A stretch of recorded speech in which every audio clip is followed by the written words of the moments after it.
What's up? Welcome back. So in my last video, I went over my first initial look and little review over the DualShock 4 back button attachment for the PS4 controller. I gave kind of my thoughts and played with it a little bit, but today I'm going to be showing you guys the best Fortnite settings you can have for the DualShock 4 back button attachment. And before you guys think like, this is crazy, how is he already this used to the paddles after only having it for about a week? Before I got this, I still played with two paddles, but I actually played with the FPS Dominator Strike Pack, which has the paddles right there. So I've been using the paddles for a while. It's not like I just picked them up and I'm already pretty good with them. I've been using paddles for over a year and a half. So just to show off some of my free builds, so you can see how good I am with these settings, and you can decide from there if you want to switch to them or not.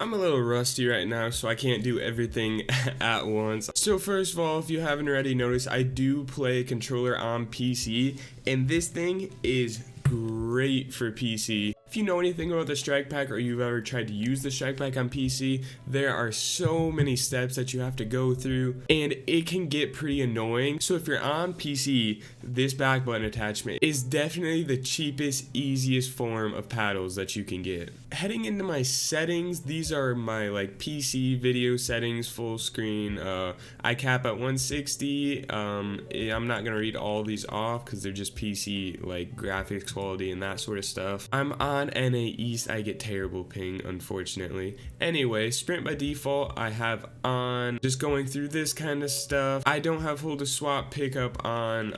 Auto pickup weapons, auto store consumables to the right. I don't have any of that stuff on. Reset building choice I do have on. That's definitely pretty important, and I see a lot of people don't actually have that, which I found interesting. I don't know if it's just something that they didn't know existed or if they purposefully turn it off. Anyway, turbo building obviously have on. Confirm edit on release. I use confirm edit on release. I said I was going to use that as a stepping stone to get to double edit binds, but I haven't actually switched to double edit binds yet. I've been thinking about going to 4 paddles, buying a scuff, so maybe eventually in the future I'm going to go to 4 paddles and I'll switch to double edit binds, but for now confirm edit on release has worked great for me. Any of these you can copy if you want. I think it's more like PC settings and stuff like that. For my HUD scale, I just keep it on 100% and I have all these options on. Now obviously this isn't a mouse and keyboard settings, but I do play a little bit mouse and keyboard, not the best, so those are those. Controller auto run I don't really use. I might set a bind for it eventually, but having the left stick as controller auto run just wasn't working for me. I would trigger it accidentally too often and it just never worked. Build immediately, I gotta have that on. Edit hold time, I only have 1 edit bind. The only time you'll ever need this setting is when you have your edit bind and your switch mode bind on the same button. Then you'll have to hold in that button so you can actually edit, which I don't recommend at all. It is so much more fast to have a single edit bind. Vibration I don't use, I don't really like it. I have advanced settings enabled, so those are grayed out. So my build mode sensitivity multiplier is 1.3, edit mode sensitivity multiplier is 1.4. Obviously use advanced options.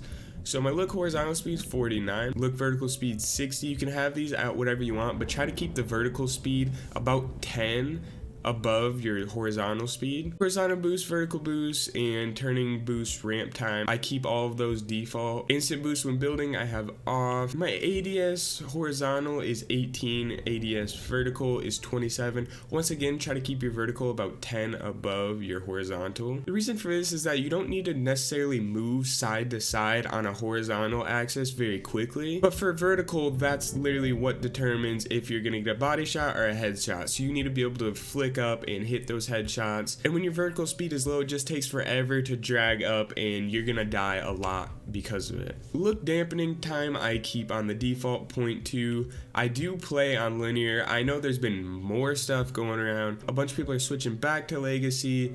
Some people are staying on linear, some people are going to exponential, but I'm gonna go ahead and keep my linear. Aim assist strength, obviously you gotta keep the mouse and keyboard warriors angry, and you gotta keep that at 100%. Use legacy look controls, like I said, I just play linear, so I have that off. My stick dead zones, both of them are 10%. It's worked well for me, so that's just what I keep it on. And apparently this foot controller, if you enable it and put both of these on 1%, it's gonna lessen your input lag on your controller. So you can always try that if you'd like to. For audio, I dislike the music, so I keep that on 0%. Sound effects, those are like footsteps and all that, you gotta keep those at 100. Voice chat, about 70. Some people are too loud. Cinematics, at 100. Those are also sometimes too loud, but whatever.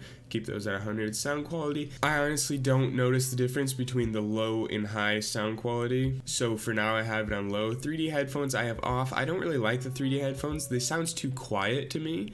Maybe I just need to get used to it more, but for now I have it off. Background audio I have off. Subtitles off. Visualize sound effects, I dislike those as well. I just think it looks like there's too much going on the screen, and I don't think it looks well if you're a streamer or a YouTuber and have people watching your gameplay. I don't like the way it looks in that, so I just don't have them on. Voice chat, if you really want to know all that stuff, those are mainly PC settings, I believe. Those are all my keyboard binds. We don't have to worry about those. Then controller binds. This is where your paddles are gonna come into play majorly, so you're gonna want to go down to custom, and these are my binds. I keep my L2, R2, L1, R1, all just the default, previous weapon, next weapon, all that sort of stuff. On my D-pad I have changed a couple things.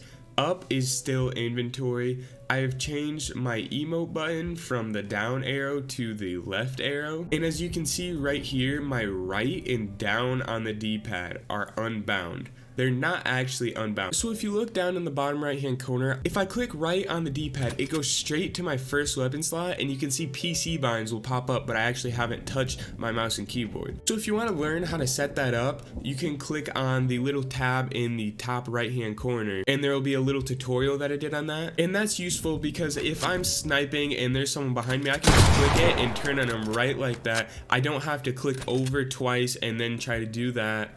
It just takes too long, so this is a huge advantage. And that's why I have that unbound, because that's actually through the Steam settings. And then my down arrow is actually scroll wheel reset. So what I used to have to do before was click my paddle, I would click my reset, and then I would click my confirm. Now all I have to do is click my paddle and click down on the D-pad, which is very fast.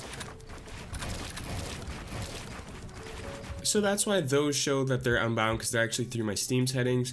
My L3 is crouch, my touchpad is map, my R3 is switch mode, my X is jump, but X is actually bound to my left paddle on the back button attachment, and circle is edit, but circle is actually bound to my right paddle on the back button attachment. So those are what I use for the two paddles, and it works out so well. My square is reload / interact, my triangle is pickaxe, and then if we go into like the build controls, I use touchpad as changing my material and trap, and I kind of just have all those right around the same, and then same for edit controls.